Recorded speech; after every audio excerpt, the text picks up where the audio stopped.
Boa noite, gente. Tô gravando esse vídeo a essa hora. Eu sei que 1h15, né? Talvez vocês não saibam, porque vocês devem estar assistindo em outro momento. Mas é para poder falar sobre incondicional. Nesse momento, eu não costumo escrever na parte da noite, né? Mas tô aqui com a minha caneta, com algumas anotações, com escaleta, com tudo para organizar mais um capítulo inédito para vocês da história. E sobre a criação, ainda temos essa parte 2 para falar sobre como funcionou a situação toda de incondicional, né? Na verdade, eu tive um tempo muito curto para conseguir montar tudo de incondicional. Eu tive, na verdade, de outubro do ano passado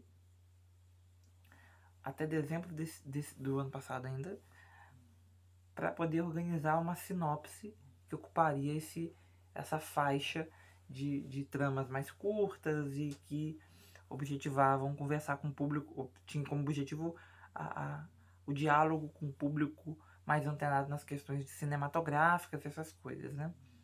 E aí eu apresentei uma sinopse, só que a sinopse era muito elaborada e ela dependia de questões de ambientação, de pesquisa, e não daria tempo hábil para ela estrear em março, conforme estava programada.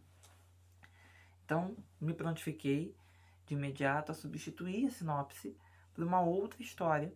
E aí foi quando na verdade, eu trouxe à tona novamente Incondicional, né? Que antes chamaria Entre o Céu e a Terra.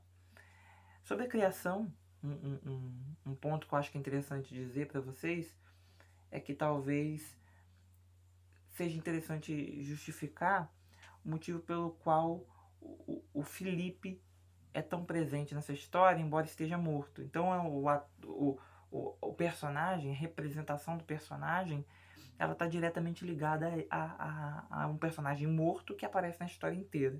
A gente já viu isso em outros momentos, tá? Em Escrito nas Estrelas, por exemplo, que também trazia uma questão ética, científica, uma discussão até à frente do tempo, eu acho muito interessante.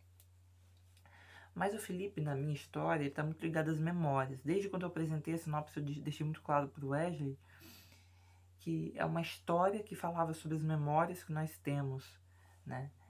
E o quão saudosista nós somos, né? Então, o Felipe, eu não posso dar muito spoiler, porque acho que no capítulo 7 ou no 8 ele já reaparece e justifica algumas coisas. Aparece nessa intenção de uma forma não tão literal, dizer que a memória dele ainda é muito viva, né, na mente daqueles personagens.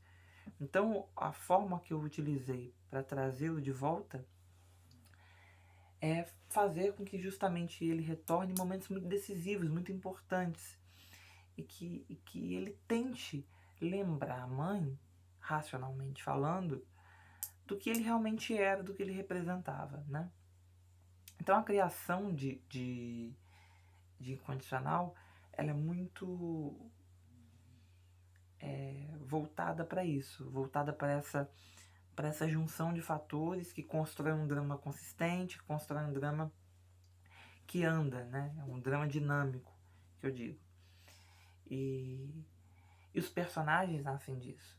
Eu não abri mão do melodrama, né? Não abri mão do melodrama, não trouxe uma narrativa contemporânea, né? Porque justamente eu queria trazer. Eu não quero colocar o melodrama no lugar de espera, de segunda opção, só porque as histórias elas estão pautadas num conceito cinematográfico, num conceito que foi preconizado pelos americanos e que tem sido utilizado no mundo inteiro. Eu acho que o melodrama ele não tem que ser levado para o segundo lugar única e exclusivamente por isso.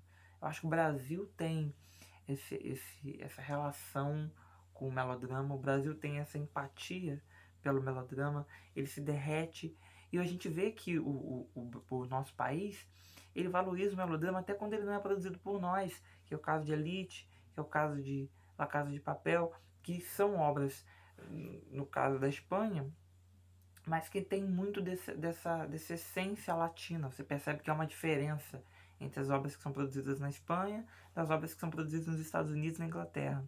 Então eu não quis abrir mão desse melodrama. Então nós temos sim uma novinha que quer passar a perna, nós temos sim é, é, uma amiga fiel, mas sempre trazendo, nunca deixando, na verdade, de trazer o essencial, que é contar essa história com muita seriedade sobre os temas abordados, né? E aí, quando eu também decidi que seria, que o Wesley me passou e eu na hora catei, o Wesley falou, João, que tal ser incondicional? E que eu decidi que seria incondicional, eu botei em prática um segundo plano também na criação da história, que era entender incondicional não como uma história só de uma mãe que ama incondicionalmente o filho e toma tal atitude, mas uma história onde pessoas chegam ao limite, ao ápice e tomam atitudes e possuem decisões que estão completamente contra até do que elas são. Então você tem uma médica que trabalha com aquilo, com aquela clínica que toma aquela atitude. Você tem uma outra médica que lida com pacientes todos os dias e tudo mais, e que ela está em completo desequilíbrio, que ela vive uma situação muito complicada com o padrasto e que ela vive uma situação ainda mais complicada com as drogas e com a bebida alcoólica. Então são personagens que são levados ao máximo, que são levados às últimas consequências o tempo inteiro, que são colocados em situações conflitantes o tempo inteiro. Então acho que Incondicional é isso. E também optei por fazer com que esses personagens eles caminhassem juntos, não em momentos diferentes, né? Porque você tem explosões muito próximas. Eu achei que isso fosse mais interessante para a narrativa, para o público, sabe? Tipo, a ponto do público falar, caraca, eu quero saber tudo, eu quero saber o que vai acontecer com a Hilda, porque ela tá numa explosão muito foda com uma situação X. Mas eu também quero saber o que vai acontecer com a Ana, porque ela tá numa explosão muito foda com a situação Y. Então acho que isso eu tive muito interesse em trazer. Então acho que Incondicional é uma obra que quando eu terminar, eu tenho certeza absoluta, porque eu tô na reta final, vai ser uma obra que eu vou falar assim, cara, eu consegui fazer exatamente o que eu queria.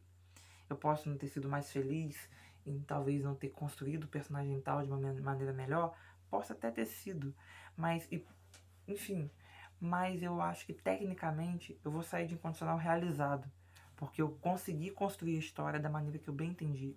Falta, acho que eu já fiz o esboço da novela inteira até o final, e faltam umas 2 escaletas para finalizar, e até aqui eu consegui, em todos os núcleos, apresentar da melhor maneira possível, contar a história que eu queria contar, sem me atropelar, sem deixar de contar essa história de uma maneira bem interessante para o público, que também seja popular, que também converse com o público de uma maneira direta, né? Porque ninguém merece ficar lendo páginas e mais páginas de suposições e de subentendidos. Eu acho que tem hora que o público quer ver os embates, que o público quer ver a dramaturgia, o que criou a dramaturgia, porque a gente não pode criminalizar mais uma vez o melodrama, né? Então a gente precisa trazer ele para o nosso lado e aproveitar ele da melhor maneira possível. Então, é isso. Um pouquinho sobre a criação. O próximo vídeo provavelmente vai ser em relação ao roteiro, né? Como é que funcionou essa questão do roteiro. E o próximo vídeo deve sair no domingo. E na parte da segunda-feira a gente começa uma nova modalidade aí. Beijão pra vocês e acompanhem a volta de Incondicional na próxima semana.